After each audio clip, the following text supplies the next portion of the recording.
दोस्तों नमस्कार।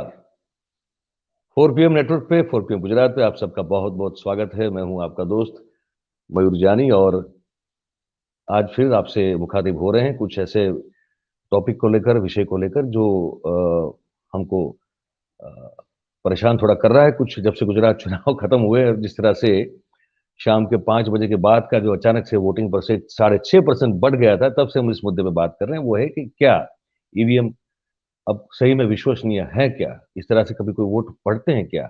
उससे हमने सीरीज़ की है, इसमें लगभग 5 से 7 कार्यक्रम हमने अलग-अलग एंगल को लेकर किए हैं और आज फिर उसी मुद्दे पे ही बात करने जा रहे हैं, लेकिन आज मुद्दा सिर्फ़ इलेक्ट्रॉनिक वोटिंग मशीन यानी कि ईवीएम नहीं है। वो है remote electronic voting machine, RVM जिसको कहते हैं, जिसको इंट्रोड्यूस करने की कोशिश अब चुनाव आयोग करने जा रहा है। चुनाव आयोग तो ऑब्वियसली एक ज़रिया है, स्वाभाविक रूप से जो सत्ता में बैठी हुई पार्टी है, वो लोग करना चाह रहे हैं। तो हुआ है ये कि ये पिछले सोमवार को चुनाव आयोग ने ये एक आरवीएम का प्रोटोटाइप बनाया हुआ है, तो उसको लेकर उन्होंने देश की 8 राष्ट्रीय राजनीतिक पार्टी और 57 57 प्रादेशिक राजनीतिक पार्टी को बुलाया और उनके समक्ष एक डेमोन्स्ट्रेशन दिया गया कि भई ये कैसे काम करेगा, है ना? अब उसमें ये हुआ कि कांग्रेस और उसके साथ-साथ 16 राजनीतिक पक्ष जो हैं, उन्होंने आरवीएम का विरोध किया है। उन्होंने कहा कि नहीं भई हमको ये नहीं चाहिए, हम इसके बिल्कुल खिलाफ है और हम इसका विरोध करते हैं। उन्होंने कहा कि इसमें बहुत बड़ी समस्याएँ हो सकती है, टेक्निकल भी हो सकती है और ये पॉलिटिकल पॉइंट ऑफ व्यू से भी हमको बहुत सारे इसमें इश्यूज़ हैं, हम इसके खिलाफ हैं। ठीक है। अब चुनाव आयोग का ये कहना है कि भाई देखिए 30 करोड़ या उससे थोड़े ज़्यादा मतदाता जो अपने-अपने क्षेत्र से बाहर रहते हैं कामकाज के सिलसिले में, तो जब उनके क्षेत्र में मतदान होना होता है, तो वो वहाँ नहीं पहुँच पाते और इतने ज़्यादा वोट जो हैं वो ज़ाया हो जाते हैं। और जितने वोटिंग जितना प्रतिशत हो सके, ये देखना क्योंकि चुनाव आयोग कहता है कि हमारी ज़िम्मेदारी है, तो हम ये इस सुविधा को इंट्रोड्यूस करना चाहते हैं ताकि जो बाहर है, जो विस्थापित है या जो प्रवासी है या जो माइग्रेंट जिसको हम जो भी कहें, वो जो वोटर्स हैं, वो अपने मताधिकार का उपयोग कर पाएँ। अब ये इसको लेकर जो है हमको सवाल तब भी जब मशीन को लेकर ही है तो फिर ये तो थोड़ा और उसके ऊपर का मामला क्योंकि 30 करोड़ से ज़्यादा अगर वोटर हैं, चुनाव आयोग जो कह रहा है, ये बहुत बड़ी तादाद होते हैं ये वोटर की। और ये अगर हमको ये डाउट है कि ईवीएम में गड़बड़ी हो सकती है, तो फिर ये तो और ये भी तो ईवीएम ही है लेकिन वो तो फिर ये रिमोट वोटिंग मशीन है। तो ये सब में भी जो है वो अगर वो मैनिपुलेट हो सकता है, संभावना है, तो क्या ये मैनिपुलेट नहीं हो सकता? क्या इसकी संभावना नहीं है? अगर है तो कैसे है? इसको समझने के लिए हमने आमंत्रित किया हुआ है, आप सब जानते हैं हमारे साथ 2 बार कार्यक्रम में शरीक हो चुके हैं, राहुल मेहता साहब और उनको वो आप जानते हैं, फिर भी बता दें कि राहुल मेहता साहब अब जो है खुद अपनी एक पॉलिटिकल पार्टी चलाते हैं एक अरसे से, राइट टू रिकॉल पार्टी और राहुल जी जो है ये सतत प्रयत्नशील रहे, संघर्षशील हैं कि चुने हुए जनप्रतिनिधियों को जनता जब भी चाहे तो एक उसका तरीका है साइंटिफिक, उन्होंने उस समय हमसे बात की थी, आपने अगर वो कार्यक्रम देखा हो तो, कि कैसे उनको वापस बुलाया जा सकता है और वो राइट टू रिकॉल का अधिकार जनता के पास होना चाहिए। और दूसरा वो खुद क्योंकि बड़े बड़े प्रोफेशनल लेवल पे आईटी इंजीनियर हैं मतलब वो जो है पढ़ के आए हैं, बाहर से पढ़ के आए हैं और 90 के दशक से वो जो है ना सिर्फ यहाँ पे लेकिन अमेरिका में जो है पढ़ के फिर वापस आए और यहाँ इस आईटी क्षेत्र में ही बहुत लंबे अरसे से खुद काम भी कर रहे हैं। तो एक एक्सपर्ट है, वो एक ऐसा नहीं कि कोई भी कह रहा है, मतलब वो खुद एक एक्सपर्ट है इस मामले में और वो ईवीएम का भी विरोध करते आ रहे हैं बहुत लंबे अरसे से। तो हमने सोचा आज फिर से उनको आमंत्रित किया जाए। तो राहुल भाई आपका बहुत-बहुत स्वागत है 4 PM पे और बस अब ये बताइए कि अब ये आरवीएम से क्या करने वाले हैं ये लोग? ये बताइए क्या ज़रूरत आन नहीं पड़ी देखो, आरबीएम आरवीएम में की? जो आरवीवीपैट है हुँ, उसके कांच का रंग काला है, जैसे ये हुँ, नॉर्मल वीवीपैट था। यानी आरवीवीपैट यदि कागज की पर्चियां बदल रहा है हुँ, तो वो भी वोटर को, कलेक्टर को, प्रिसाइडिंग ऑफिसर को दिखेगी नहीं। तो जिस तरह से वोटिंग मशीन की पर्चियां बदल सकती है, जो मैंने आपको डेमो दिया था कि दो वोटर ने केले को वोट दिया और वोट निकला एक केला और एक एप्पल, संभावना अब आरवीवी पैट में भी होने वाली है। अब दूसरा, आरवीवी पैट में जब वोट मशीन से सर्वर में जाएंगे तभी भी वोट बदली हो सकती है, इलेक्ट्रॉनिक वोट। तो इस तरह से ये मशीन, जैसे वीवीपैट में प्रॉब्लम था और वीवीपैट में वोट बदली संभव है, वैसे इसमें भी वोट बदली संभव है। और ये जो 20 करोड़ माइग्रेंट वोटर का आंकड़ा है वो मुझे सही नहीं लग रहा, ये इतना बड़ा नहीं है। क्योंकि जो माइग्रेंट वोटर है वो जहां रहता है वहां वो रजिस्टर्ड वोटर हो जाता है। जैसे कि गुजरात में बहुत सारे लोग गुजरात के बाहर के हैं, तो वो गुजरात में रजिस्टर्ड वोटर है। और दूसरा, जो लॉजिस्टिक इंप्रूव करके कि भाई वोटर अपने चुनाव के समय वापस जा सके अपने वोटर में, मतलब, तो उसके लिए उसको कंसेशनल रेट पे टिकट देना, भले उसमें ज्यादा खर्चा हो लेकिन वो ज्यादा अच्छा रहेगा, क्योंकि उसमें वोट चोरी होने की संभावना नहीं है। तो वो तरीके एग्जामाइन करने चाहिए, न कि रिमोट वोटिंग जिसमें सर्वर का जो एडमिनिस्ट्रेटर है वो सारे वोट को बदल सके। और इसमें काउंटिंग कैसे होगा वो भी क्लियर नहीं हो रहा, क्योंकि इसमें क्या बताया गया है कि एक मशीन में 70 कंस्टिट्यूएंसी के वोट आएंगे। तो फिर काउंटिंग कैसे होगा, काउंटिंग को कैसे कम्युनिकेट किया जाएगा, वो मान लो वो इम्प्लीमेंटेबल है, मतलब टेक्निकल प्रॉब्लम सॉल्वेबल है। पर एक बार क्लियर हो जाए तो ज्यादा अच्छी तरह बता सकता हूं। पर इसमें जिस तरह से वीवीपैट में वोट बदली हो रही थी उसी तरह से इसमें भी वोट बदली होने की पूरी पूरी संभावना है, क्योंकि इसमें भी कांच का रंग काला रखा गया है।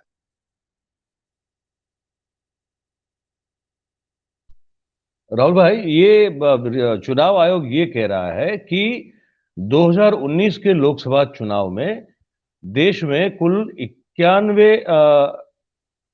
91 करोड़ वोटर्स थे देश में। और उनमें से 30 करोड़ से ज्यादा वोटर जो है वो अपने मताधिकार का उपयोग नहीं कर पाए थे। चुनाव आयोग का ये कहना है कि उनमें ये लोग भी, ऐसे लोग भी, उनका भी समावेश होता है जो अन्य राज्यों में काम कर रहे हैं या तो प्रवासी मजदूर हैं। ये कह रहे हैं कि 2011 की जो सेंसस जो हुआ था 2011 में, तो उसमें देश में लगभग 45.36 करोड़ लोग अपने घर या शहर को छोड़कर अन्य राज्यों में रह रहे थे। ऐसा 2011 के सेंसस में उनको जानकारी मिली थी। और इनका मतलब यह है कि वो तो स्थलांतरित हैं, वो तो माइग्रेंट हैं।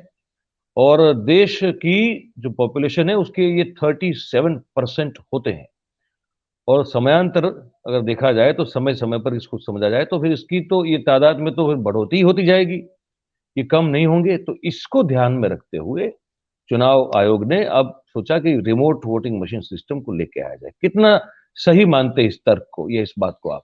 नहीं, ये आंकड़े कुछ ठीक नहीं लग रहे, क्योंकि 2019 में ये बात सही है कि भाई 30 करोड़ लोगों ने वोट नहीं दिया था, करीब करीब 30 नहीं तो 27 करोड़ लोगों ने। और उनमें से बहुत सारे ऐसे थे कि जिन्होंने वोट देना नहीं था। जरूरी नहीं है कि वो माइग्रेंट हो, क्योंकि वोटिंग करीब 65-70% के आसपास हुआ था। तो ये थोड़ा मान लेंगे कि 30% जिन्होंने वोट नहीं दिया वो सब माइग्रेंट वोटर्स हैं। दूसरा, ये जो 2011 का सेंसस है कि इतने लोग घर से दूर रहते थे, लेकिन उनमें से कितने लोग ऐसे थे जो कि दूसरी कंस्टिट्यूएंसी में वोटर नहीं थे, वो भी तो देखना चाहिए ना। आज मान लो भारत का एक आदमी बिहार का है, लेकिन वो गुजरात में यदि रजिस्टर्ड वोटर बन गया है तो वो गुजरात में वोट डालेगा, तो वोट तो डाल ही रहा है। तो कितने लोग ऐसे हैं जो कि और इसमें वोटर को कम से कम 3 महीने पहले रजिस्टर कराना पड़ेगा। यानी कि मान लो मैं अहमदाबाद में हूं और वोटिंग के दिन मुझे मान लो किसी काम से बॉम्बे जाना हुआ, तो ये सिस्टम वैसे भी काम नहीं आएगा, क्योंकि इसमें मुझे पहले 3 महीने पहले रजिस्टर कराना पड़ेगा कि मैं अहमदाबाद का हूं और मैं बॉम्बे से वोट डालना चाहता हूं। तो इस तरह से हर एक जो बोलते हैं कि displaced voter, long term displaced या शॉर्ट टर्म डिस्प्लेस्ड, तो हर एक वोटर तो वैसे भी सिस्टम में कवर नहीं होने वाला। पर टेक्निकल प्रॉब्लम असाइड, मैं ये बोल रहा हूँ टेक्निकल प्रॉब्लम ये जो है उसको हम छोड़े, तो इसमें भी कांच का रंग काला रखा है। तो जिस तरह से नॉर्मल वीवीपैट में वोट बदली छिपाई जा सकती है, इसमें भी छिपाई जाएगी। और दूसरा पॉलिटिकल सॉल्यूशन है इसका कि भाई प्रधानमंत्री का चुनाव सीधा हो, जो अमेरिका में प्रेसिडेंशियल सिस्टम है। तो प्रधानमंत्री का चुनाव सीधा होता है तो पूरा देश है वो उस समय एक कंस्टिट्यूएंसी हो गया। तो इसका मतलब कि भारत का वोटर फिर कहीं भी हो, फिर वो कहीं से भी वोट डाले, वोटर आइडेंटिफिकेशन सिस्टम इंप्रूव करना पड़ेगा। और उसके बाद भारत का कोई भी वोटर कहीं से भी वोट डाले, फिर वो फर्क नहीं पड़ेगा। तो यदि लोगों का रिप्रेजेंटेशन इंप्रूव करना है तो इस तरह से भी किया जा सकता है कि नेशनल पार्लियामेंट की लिस्ट सिस्टम से द्वारा, जैसे बहुत सारे देशों में है कि पूरे देश के वोटर, पूरी देश में जो भी पार्टियां या इंडिपेंडेंट है उनके लिए जॉइंटली वोट डालते हैं। तो इसका मतलब कोई भी वोटर है वो किसी के लिए भी वोट डाल सकता है। तो ये सिस्टम भी खड़ी की जा सकती है और ये पैरेलल में, मतलब कि पार्लियामेंट में मान लो 535 कैंडिडेट एमपी है, तो 100 एमपी हम नेशनल एमपी की तरह रख सकते हैं कि जिनकी कंस्टिट्यूएंसी पूरा भारत है। और पूरे भारत में कोई भी वोटर उन 100 कंस्टिट्यूएंसी में से मान लो जो 1000 वोटर खड़े हैं, जो 1000 कैंडिडेट खड़े हैं, उन 1000 में से किसी के लिए भी वोट डाल सके। तो इसके लिए बहुत सारे ऑप्शंस है जो बहुत सारे देशों में ऑलरेडी प्रचलित है, जिसको लिस्ट सिस्टम कहा जाता है। तो ये पॉलिटिकल सॉल्यूशन है वो ज्यादा अच्छा रहेगा, न कि ऐसा कोई टेक्निकल सॉल्यूशन लेना कि जिसमें अंदर का जो आदमी है, सर्वर एडमिनिस्ट्रेटर और प्रोग्रामर, अंदर के आदमी मिलके करोड़ों वोट बदल दे। ऐसे सिस्टम के वजह बेटर है कि हम ऐसा पॉलिटिकल सिस्टम ले कि जिसमें एक नेशनल कॉन्स्टिट्यूएंसी का ऑप्शन हो।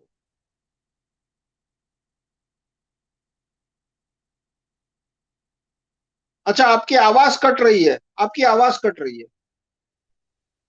अब आ रही है मेरी आवाज ठीक से आपको? अब आ रही है, अब आ रही है। जी। वो मेरा म्यूट हुआ था तो मैं भूल गया था हाँ हाँ, अनम्यूट कोई करना, बात नहीं। इसलिए। अब ये एक जानकारी ये है कि 2016 में चुनाव आयोग ने ये जो स्थलांतरित या तो माइग्रेंट वोटर्स है उसके मतदान के मुद्दे को समझने के लिए एक committee of officers on domestic migrants की रचना की थी। ठीक है।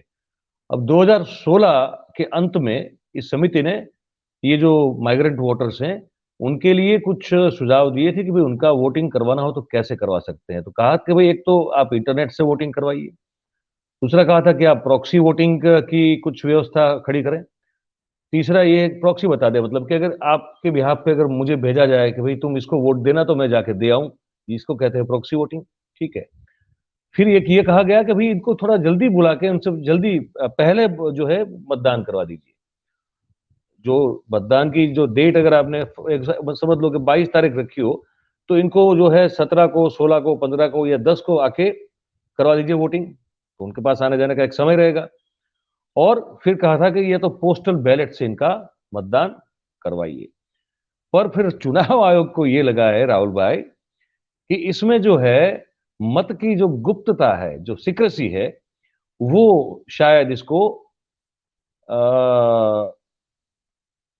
सिक्योर न रखा जाए, न रख सके। और खास विशेष रूप से जो तो कम पढ़े हुए हैं तो उनके लिए शायद ये फायदे कारक न हो, उनका हो सकता है कि उनके वोट का मैनिपुलेशन हो सकता है। और ऐसी स्थिति में फिर चुनाव आयोग ने बाकी ये जब जो जो जितने भी उनको सजेशन मिले थे इस ऑफिसर्स ऑन डोमेस्टिक माइग्रेंट्स की जो कमिटी थी उनसे, उन्होंने सबको जो है निकाल बाहर किया, बोले नहीं ये नहीं चलेगा, अब हम आरवीएम लाते हैं।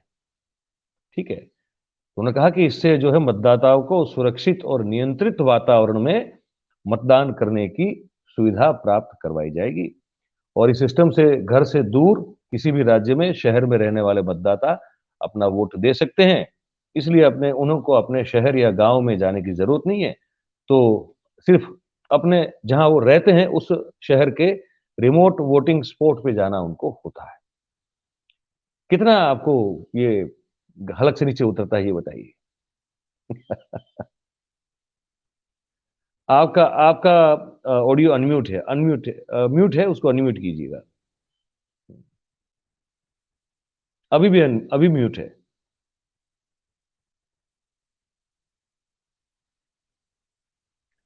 आपको आपको अनम्यूट करना पड़ेगा ये आपको। आंकड़ा सही नहीं है कि इतने सारे करोड़ माइग्रेंट वोटर, ये आंकड़ा ठीक नहीं लग रहा। दूसरा, माइग्रेंट वोटर है और यदि ऑलरेडी उन्होंने दूसरे राज्य में रजिस्टर्ड वोटर बन गए हैं तो वो वोटर ही हुए, और वैसे भी वो दो जगह तो वोट डाल नहीं सकता आदमी। तो इसका मतलब कि कितने लोग ऐसे हैं जो कि अपने एरिया में वोटर है और जहां रहते हैं वहां वोटर नहीं है, वो आंकड़ा पहले निकालना चाहिए। तो वो आंकड़ा पहले आए, फिर ही पता लगा सकते हैं कि ये वर्थ इट है या नहीं।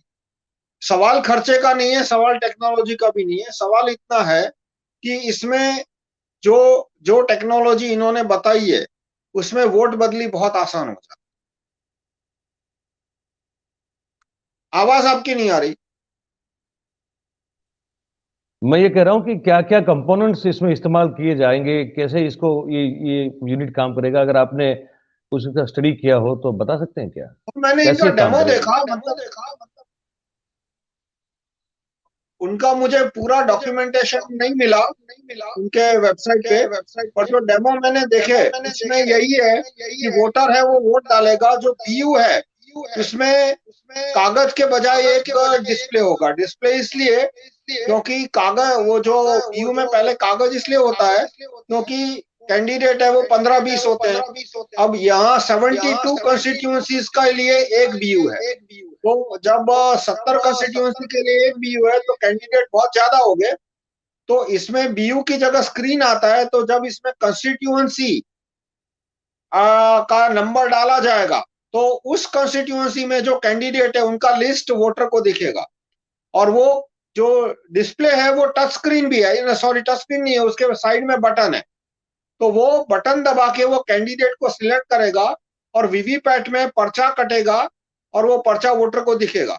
लेकिन जैसा मैंने बताया कि पर्चा, जो मैंने अपने डेमो में बताया था कि दो वोटर आए, दोनों ने केले का पर्चा देखा और जब पर्चे गिने गए तो वहां एक केला और एक एप्पल निकला। तो इसमें पर्चे गिने जाएंगे या नहीं वो भी क्लियर नहीं है।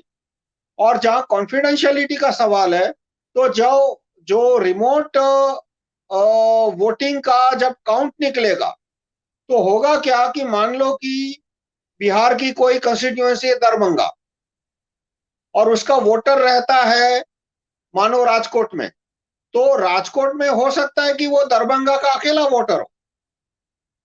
तो उसका जब काउंट दिखाया जाएगा तो दिख जाएगा कि उसने किसको वोट दिया। क्योंकि जब रिमोट वोटिंग होगा, मान लो एक एरिया में राजकोट में, मान लो पूरे भारत में लोकसभा के चुनाव हो रहे हैं और वहां पे 5 या 6 ईवीएम रख दिए, तो हर एक कंस्टिट्यूएंसी का वोटर वहां जाके वोट कर सकेगा, वो टेक्नोलॉजिकली संभव हो गया।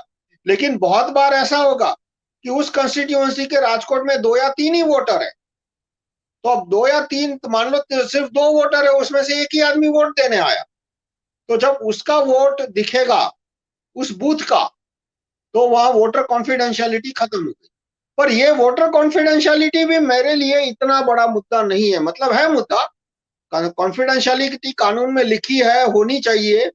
पर वैसे 1780, ये सॉरी 1780 नहीं, 1860, 1860 से पहले पूरी दुनिया में जितने चुनाव हुए हर जगह ओपन वोटिंग होता था।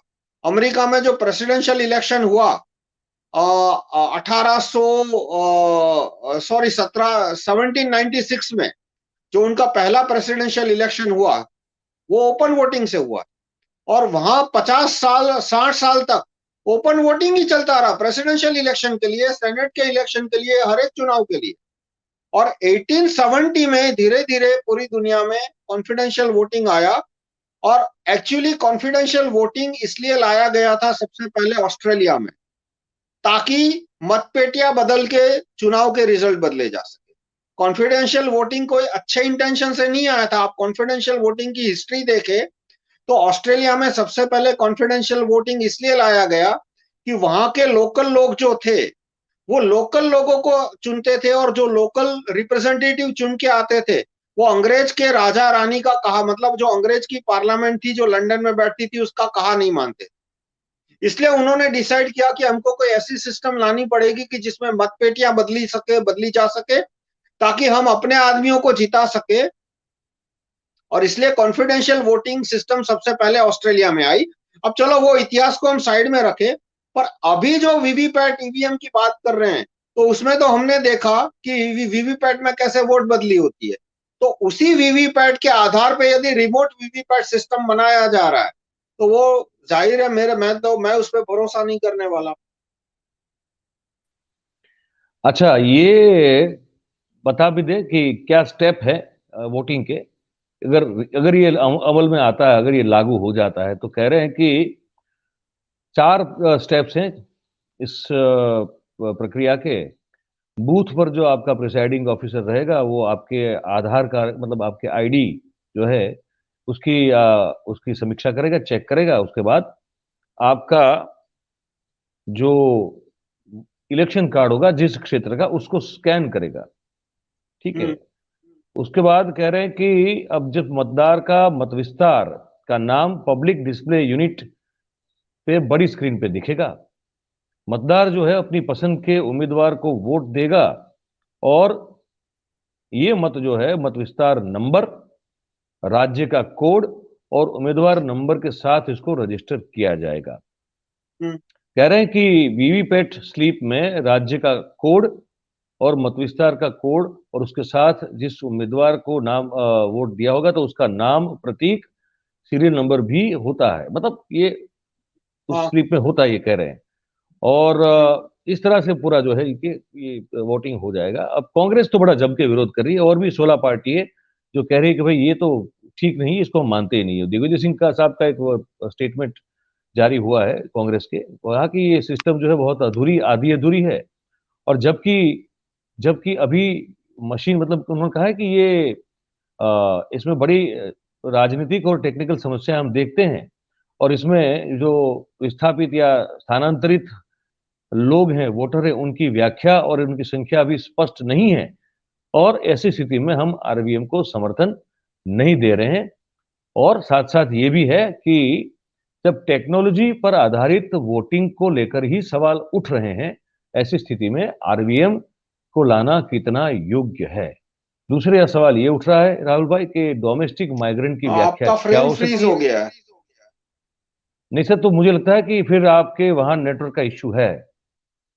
क्योंकि आपके वहां इसलिए है क्योंकि मैं बिल्कुल यहाँ पे मेरा जो है स्क्रीन भी ठीक से मैं देख रहा हूँ बिल्कुल। हम लोग जो बात कर रहा हूँ, वो बात जो है वो बिल्कुल स्टैटिक नहीं है, फ्रीज नहीं है। और मेरी टीम का भी जो है, मुझे 1-2 बार मैसेज आया है कि कुछ आपके नेटवर्क में वहाँ कोई थोड़ा इश्यू है। तो आपसे गुजारिश है कि आप एक बार फिर से जुड़ने की कोशिश कीजिए इसी लिंक में जो आपको हमने भेजी है, तो बात हम इसको कंटिन्यू कर पाए। तो हम उम्मीद करते हैं कि राहुल भाई फिर से एक बार हमसे जुड़ जाएंगे, क्योंकि नेटवर्क का इश्यू है थोड़ा उनके पास, उनके साथ। तो ये 3 बड़े सवाल जैसे मैंने कहा कि खड़े हुए हैं। एक, डोमेस्टिक माइग्रेंट की व्याख्या क्या हो सकती है। दूसरा ये कि क्या तमाम जो माइग्रेंट जो है हर जगह से जहां जहां भी गए, जैसे राहुल भाई ने बड़ा सही मुद्दा उठाया था कि राजकोट में अगर दरभंगा से एक ही व्यक्ति है, तो वो कैसे, वो वहां पे उसके लिए क्या वो किया जाएगा। तो वो एक चीज को लेकर सवाल खड़ा होता है। और अब ये जो दूर का मतदान मथक है, जो केंद्र है, वहां पे आदर्श आचार संहिता जो है चुनाव के दौरान जब लग जाती है, तो उसको कैसे अमलीकृत किया जाएगा, ये भी एक सवाल है। तो हम्म। अब सवाल तो राहुल भाई ये उठता है कि अब इतनी सत्ताधारी पार्टी के द्वारा जो इसमें कोई विरोध नहीं है, तो क्या इसका सीधा लाभ अगर आरवीएम लागू किया जाता है, तो क्या इसका सीधा लाभ भारतीय जनता पार्टी को मिल सकता है। मन में एक नहीं, सवाल उठता उसमें है, पूछ रहे देखो, हैं मैं खुद मतलब फाउंडर हूँ। तो इसमें मैं टेक्निकल बात कहूँ कि ये technical system technical point of view से इतनी खराब है, मतलब वीवीपैट से भी ज्यादा खराब, जो पुराने वीवीपैट से भी ज्यादा, कि फिर आगे इससे पॉलिटिकल पॉइंट पे इससे जाने का पॉइंट नहीं बनता। कि मान लो मैं आपको बोलूं कि भाई बैंकिंग सिस्टम एकदम, जो आजकल डिजिटल पेमेंट में इतने बड़े फ्रॉड हो रहे हैं कि आजकल तो बिना आप किसी को ओटीपी नहीं देते और आपके खाते में से पैसा गायब हो जाता है। ऐसे बहुत सारे फ्रॉड आपने सुने होंगे। ठीक है, ठीक है, वो लाखों की संख्या में नहीं हो रहे, पर रोज रोज हजारों हजार से ऊपर फ्रॉड हो रहे हैं। और किस दिन ये संख्या बढ़ के लाख पहुंच जाएगी और हमारा आपका नंबर आ जाएगा, हम बोल नहीं सकते। तो इस तरह से जब सिस्टम ही इतना खराब है इम्प्लीमेंटेशन, तो फिर आगे पॉलिटिकल कुछ अच्छा नहीं होने वाला इससे। तो इसलिए किस पार्टी को फायदा होगा, किस पार्टी को नहीं होगा, उससे क्या होगा कि मुद्दा और कॉम्प्लिकेटेड हो जाएगा बेकार का। मैं कहूंगा कि ये सिस्टम टेक्नोलॉजिकली ही इन फ्लॉड है, गंभीर रूप से फ्लॉड से ज्यादा कहूंगा टेक्नोलॉजिकली वाहियात है। और यदि इस तरह से फुल रिमोट वोटिंग करनी है तो फिर भारत में रेफरेंडम कराना चाहिए कि भाई हमें ओपन वोटिंग रखनी है या नहीं रखनी। तो यदि ओपन वोटिंग रखा जाता है, ओपन वोटिंग में हर एक आदमी हर एक दूसरे आदमी का वोट देख सकेगा, तो ओपन वोटिंग में वोट बदली का चांस 0 हो जाता है। ओपन वोटिंग में एकदम सारे खर्चे खत्म हो जाते हैं।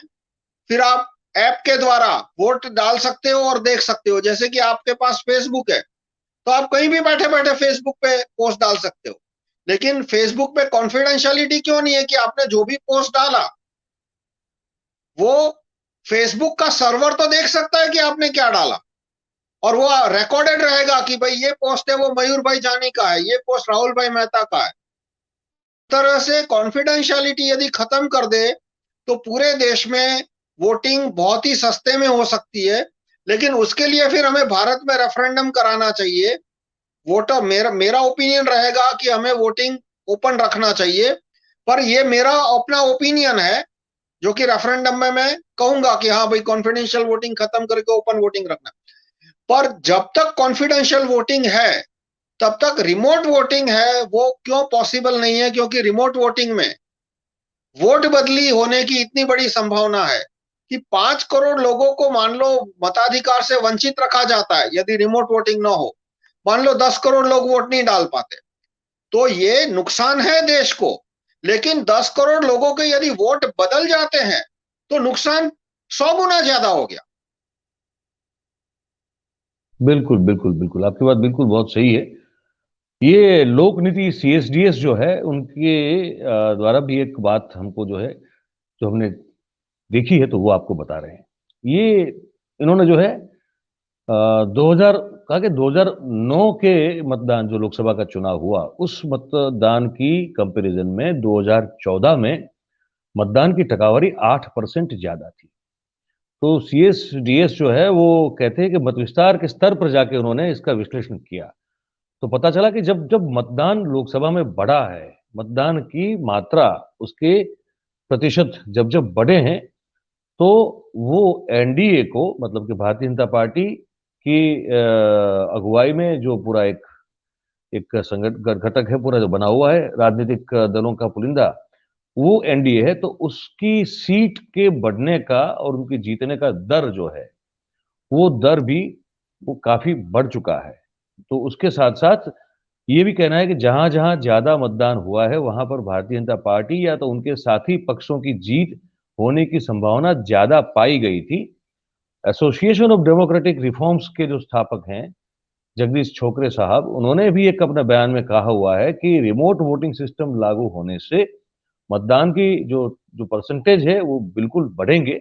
लेकिन इसका फायदा क्या सही में, जैसे भी राहुल भाई भी बता रहे थे, कि इसका फायदा किसको होगा, ये आप जरा सोचना पड़ेगा।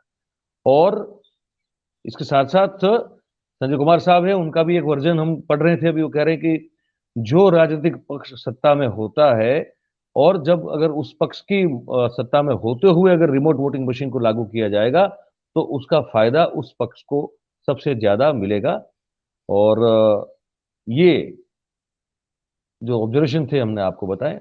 अब एक मुझे लगता है कि एक और टिप्पणी आपसे हम ले लें राहुल भाई, कि ये लोग जो हैं, जो जानकार लोग हैं, ये कहते हैं कि तो सत्ताधारी पार्टी को ही ज्यादा इसका फायदा होने की संभावना है। आप का क्या कहना है, ये बताइए। नहीं, मैं इसमें इसलिए नहीं जानना चाहता अच्छा, आप कि जानना नहीं ये चाहते, ठीक है। सिस्टम जो है आप ना म्यूट कर दीजिए, अनम्यूट कर दीजिए, अनम्यूट अनम्यूट कर दीजिए, अनम्यूट कीजिएगा। ये सिस्टम टेक्नोलॉजिकली इतनी फ्लॉड है कि मैं इतना कहूंगा कि इसमें देश का नुकसान ही नुकसान। और फिर किसको भी फायदा जाता हो ये बात इसलिए सेकेंडरी हो गई कि देश का इतना नुकसान है कि ये सिस्टम होनी ही नहीं चाहिए।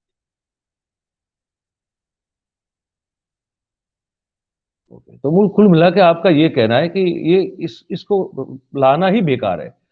इसका मतलब फायदा बिल्कुल, नुकसान की बात ये किसको होगा तो किसको नहीं, वीवीपैट इसकी से बात भी सोचे ज्यादा बगैर। गई गुजरी सिस्टम है। हम्म। तो लाना ही इसमें गलत डिसीजन। अच्छा, और आप ये भी साथ साथ में आपने कहा, क्योंकि आज हमारा थोड़ा नेटवर्क का इशू रहा है, तो समअप करने के लिए थोड़ा हम जो है आपको दर्शकों को बता दें, हमारी और राहुल भाई की जो बातें हुई है, इनका पहले मोमेंट वन से ये कहना है कि ये है ही फ्रॉड वाला मामला, इसको लाना ही नहीं चाहिए। आरवीएम न लाया जाए, इसकी कोई जरूरत है नहीं। और इसमें जो है पूरे सर्वर के, मतलब ये तो सर्वर से इसको मैनिपुलेट किया जा सकता है। कोई भी व्यक्ति जो इनसाइडर होगा इस सिस्टम का, वो जब चाहे जितना जब मर्जी जो है वोट फेरबदल कर सकता है। तो ये एक बहुत घातक चीज हो सकती है। इससे अच्छा इन्होंने बड़ी अच्छी एक बात कही है कि वोटिंग की जो गुप्तता है उसको दूर कर दिया जाए। मैं किसको वोट दे रहा हूं मैं पब्लिकली बोलूं, कोई आप अगर किसको वोट दे रहे हैं आप बता दें पब्लिकली, तो उसमें प्रॉब्लम क्या है? ये हाँ बड़ा अच्छा मुद्दा है, इसको थोड़ा आप इलोबरेट कर दें। इसकी इस ये अगर हो जाए तो, अभी तो बात कर रहे हैं, लेकिन अगर ये, अगर अच्छा ये कहीं है दुनिया में, कहीं इस तरह की सिस्टम है क्या? नहीं, इसमें दुनिया में अभी जो दुनिया में अभी कहीं भी ओपन वोटिंग पॉलिटिक्स में नहीं है। कहीं कहीं पे जैसे कंपनियों में होती है कि कंपनियों के कॉन्स्टिट्यूशन में लिखा होता है कि शेयर होल्डर का वोटिंग होगा, वो ओपन रहेगा। जैसे पार्लियामेंट में ओपन वोटिंग होता है, हमें देखता है कि किस एमपी ने किसको वोट दिया।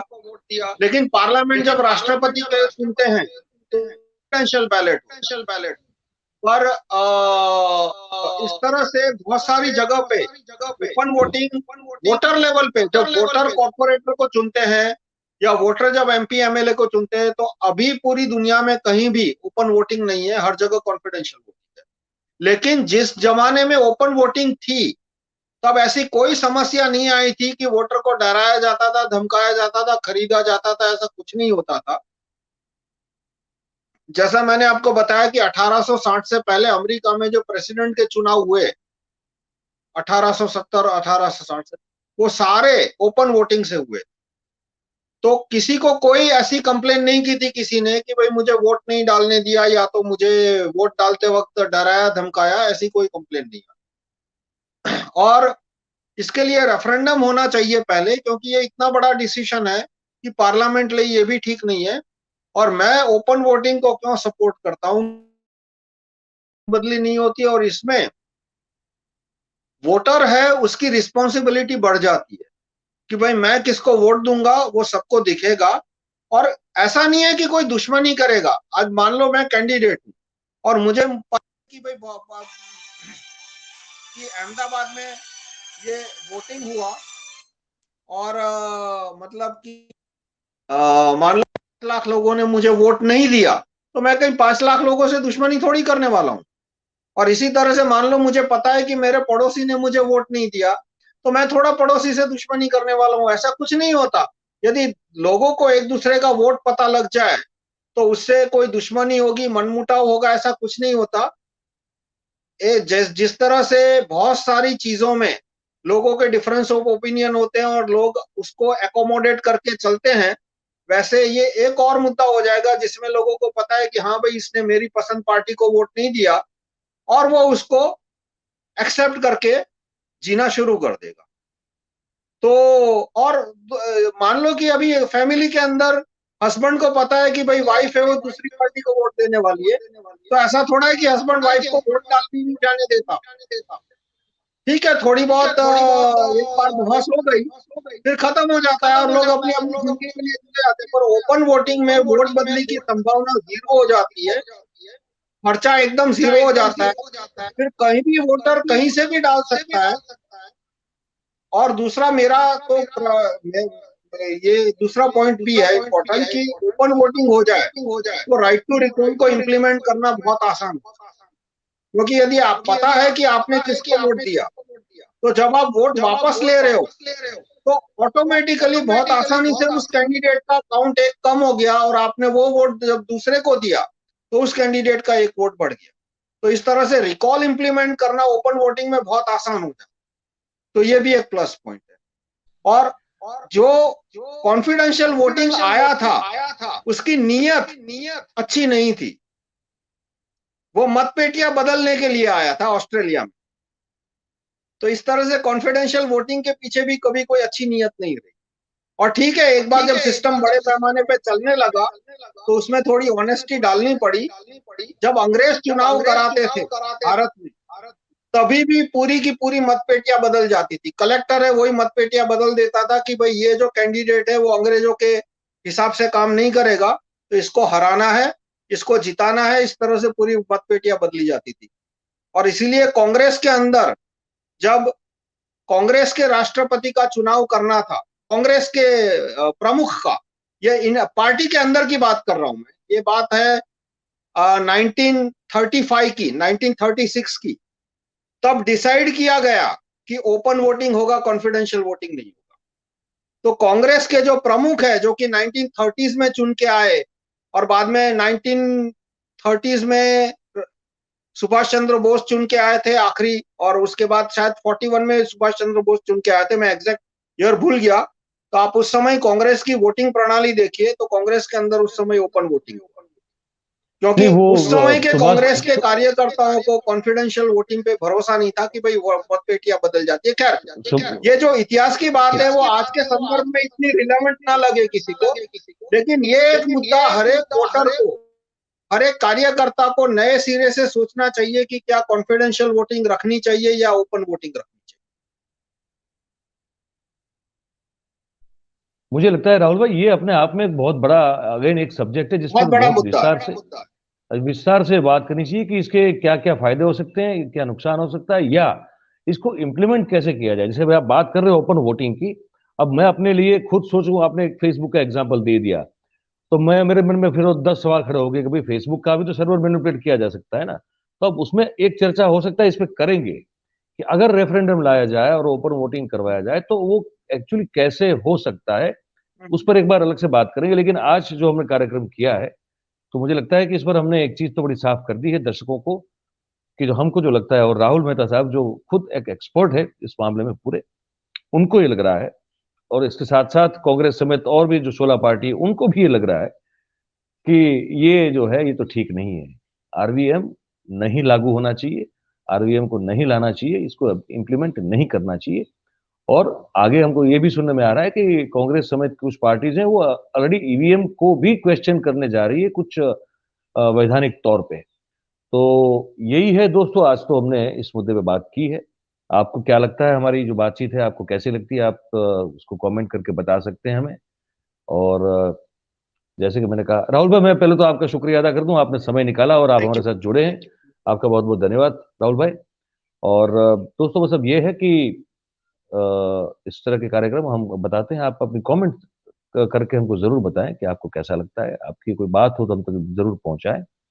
और बस उम्मीद करते हैं कि इसको आप पसंद करते हो तो बस लाइक करिए इसको, और सब्सक्राइब कीजिए और करवाइए लोगों से, और जितना हो सके उतना अगर आपको शेयर कर सकते हैं, हमारी बात अगर आपको अच्छी लगती हो तो वो भी जरूर आप क्या कीजिए।